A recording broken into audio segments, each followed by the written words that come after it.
Naam, kimsingi huyu ndo CEO ambaye kimsingi amehakikisha leo Serengeti Festival inaenda kufanyika, ambaye ni msimu wa kwanza tarehe 19 Disemba 2025, na tutaenda kumtambua ni nani na kwa nini alipata maono haya kwa kuinua vipaji, na tutaenda kusikia mambo mengi kutoka kwake jioni leo. Kwa kana mimi tuendelee kupata na kujua ni kwa nini Serengeti Festival.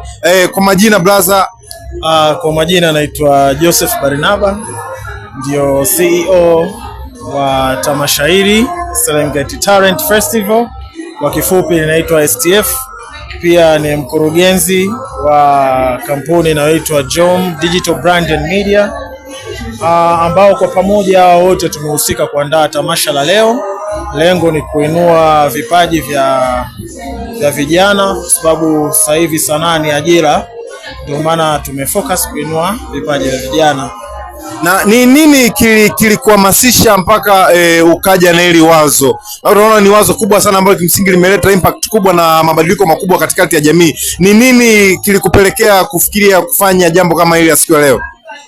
Kimsingi hapo mwanzoni, na mimi kipindi niko kijana nilikuwa nafanya sanaa, lakini nimeona siwezi nikaiacha sanaa katika mazingira fulani tofauti. Ndio maana nimeamua kurudi tena mimi na timu yangu nzima ili kuweza kusupport kazi ya sanaa ndani ya wilaya ya Serengeti.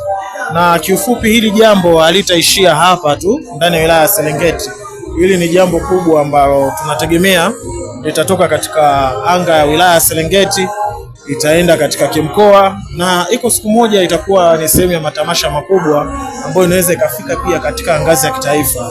Ila lengo la tamasha ni kukutanisha vijana pamoja, ni kutimiza ndoto za vijana, kwa sababu vijana wana vipaji lakini wameshindwa eneo sahihi la kupeleka vipaji vyao. Kwa hiyo tunawakutanisha vijana, wanaonyesha uwezo wao na sanaa inasonga mbele.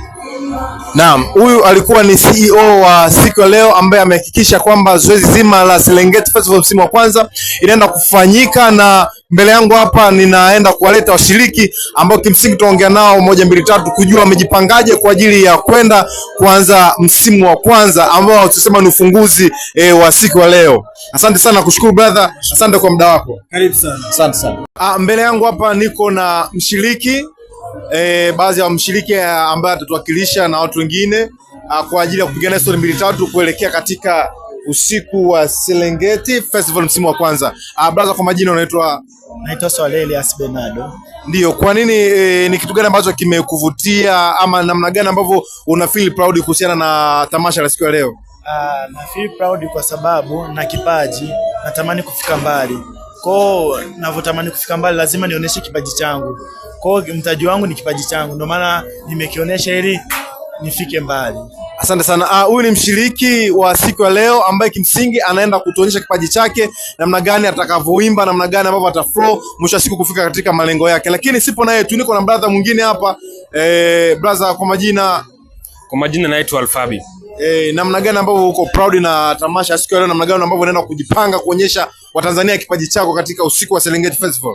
Binafsi kwanza nimejipanga tangu awali, na baada ya kutangazwa au fursa hii kutolewa, mimi mwenyewe binafsi nikawa na uchu kulingana na kipaji ambacho ninacho, nikavutiwa kuwa mshiriki mojawapo, na natumai kwa neema ya Bwana basi nayo yawezekana nikawa mshindi mojawapo ya washindi. Asante sana. Huyu anakuambia kwa neema ya Bwana anaweza kuwa mshindi, na mimi ni sio mchoyo wa fadhila, kwa sababu wamesema wana vipaji. Twende ndani tukawasikilize, twende tukaone namna gani wanaenda kutuonyesha vipaji vyao. Wanasema let's do this.